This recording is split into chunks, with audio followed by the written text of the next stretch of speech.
on that first. Let's go to Washington to the president. Two should be fairly simple. Pass a budget and pay America's bills. But if the United States Congress does not fulfill its responsibility to pass a budget today, much of the United States government will be forced to shut down tomorrow. And I want to be very clear about what that shutdown would mean, what will remain open and what will not. With regard to operations that will continue, if you're on Social Security, you will keep receiving your checks. If you're on Medicare, your doctor will still see you. Everyone's mail will still be delivered, and government operations related to national security or public safety will go on. Our troops will continue to serve with skill, honor, and courage. Air traffic controllers, prison guards, those who are with border patrol will remain on their posts, but their paychecks will be delayed until the government reopens. NASA will shut down almost entirely, but mission control will remain open to support the astronauts serving on the space station. I also want to be very clear about what would change. Office buildings would close, paychecks will be delayed, vital services that seniors and veterans, women and children, businesses, and our economy depend on would be hamstrung. Business owners would see delays in raising capital, seeking infrastructure permits, or rebuilding after Hurricane Sandy. Veterans who've sacrificed for their country will find their support centers unstaffed. Tourists will find every one of America's national parks and monuments, from Yosemite to the Smithsonian to the Statue of Liberty, immediately closed. And of course, the communities and small businesses that rely on these national treasures for their livelihoods will be out of customers and out of luck. And in keeping with the broad ramifications of a shutdown, I think it's important that everybody understand the federal government is America's largest employer. More than 2 million civilian workers and 1.4 million active duty military serve in all 50 states and all around the world. In the event of a government shutdown, hundreds of thousands of these dedicated public servants who stay on the job will do so without pay. And several hundred thousand more will be immediately and indefinitely furloughed without pay. What, of course, will not be furloughed are the bills that they have to pay, their mortgages, their tuition payments, their car notes. These Americans are our neighbors. Their kids go to our schools. They worship where we do. They serve their country with pride. They are the customers of every business in this country, and they would be hurt greatly. And as a consequence, all of us will be hurt greatly should Congress choose to shut the people's government down. So a shutdown will have a very real economic impact on real people right away. Past shutdowns have disrupted the economy significantly. This one would too. It would throw a wrench into the gears of our economy at a time when those gears have gained some traction. 5 years ago, right now, our economy was in meltdown. Today, our businesses have created 7.5 million new jobs over the past 3.5 years. The housing market is healing, and our deficits are falling fast. The idea of putting the American people's hard-earned progress at risk is the height of irresponsibility, and it doesn't have to happen. Let me repeat this. It does not have to happen. All of this is entirely preventable if the House chooses to do what the Senate has already done.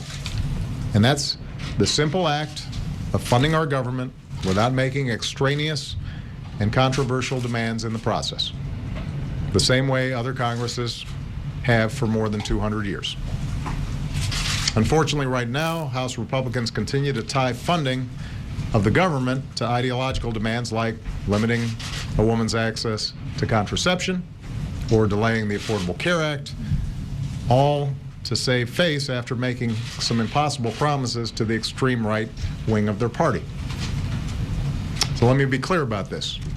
an important part of the Affordable Care Act takes effect tomorrow, no matter what Congress decides to do today. The Affordable Care Act is moving forward. That funding is already in place. You can't shut it down. This is a law that passed both houses of Congress, a law that bears my signature, a law that the Supreme Court upheld as constitutional, a law that voters chose not to repeal last November, a law that is already providing benefits to millions of Americans in the form of young people staying on their parents' plan until they're 26, seniors getting cheaper prescription drugs, making sure that insurance companies aren't imposing lifetime limits when you already have health insurance, providing rebates for consumers when insurance companies are spending too much money on overhead instead of health care. Those things are already happening. Starting tomorrow, tens of millions of Americans will be able to visit healthcare.gov to shop for affordable health care coverage. So Americans who've lived for years in some cases with the fear that one illness could send them into bankruptcy, Americans who've been priced out of the market just because they've been sick once, they'll finally be able to afford coverage, quality coverage, many of them for the first time in their lives. Some of them may be sick as we speak. And this is their best opportunity to get some security and some relief. Tens of thousands of Americans die every single year because they don't have access to affordable health care. Despite this, Republicans have said that if we lock these Americans out of affordable health care for one more year, if we sacrifice the health care of millions of Americans, then they'll fund the government for a couple of more months. Does anybody truly believe that we won't have this fight again in a couple of more months? Even at Christmas? So here's the bottom line. I'm always willing to work with anyone of either party to make sure the Affordable Care Act works better, to make sure our government works better. I'm always willing to work with anyone to grow our economy faster or to create new jobs faster, to get our fiscal house in order for the long run. I've demonstrated this time and time again, oftentimes to the consternation of my own party. But one faction of one party in one house of Congress, in one branch of government, doesn't get to shut down the entire government just to refight the results of an election. Keeping the people's government open is not a concession to me. Keeping vital services running and hundreds of thousands of Americans on the job is not something you give to the other side. It's our basic responsibility.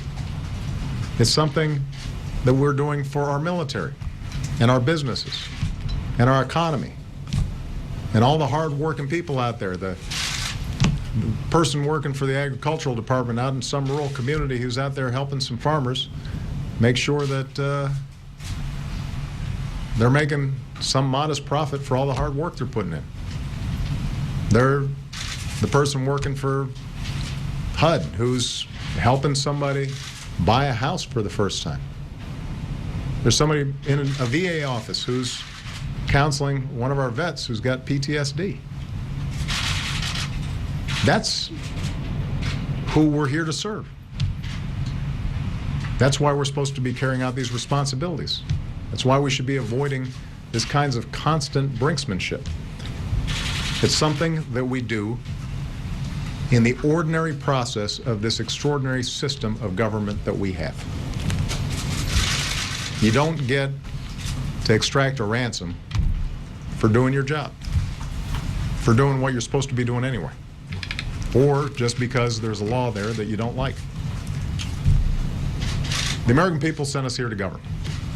They sent us here to make sure that we're doing everything we can to make their lives a little bit better, to create new jobs, to restore economic security, to rebuild the prospects of upward mobility. That's what they expect.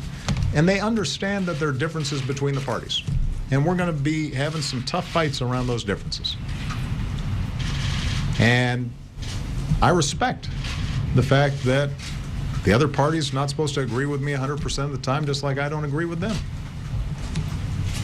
But they do also expect that we don't bring the entire government to a halt or the entire economy to a halt just because of those differences.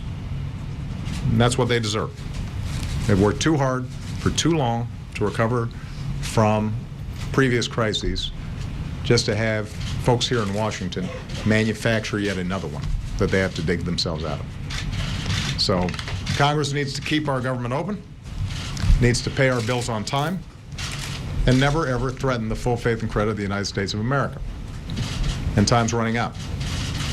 My hope and expectation is that in the 11th hour once again, that Congress will choose to do the right thing, and that the House of Representatives in particular will choose the right thing. Thank you very much.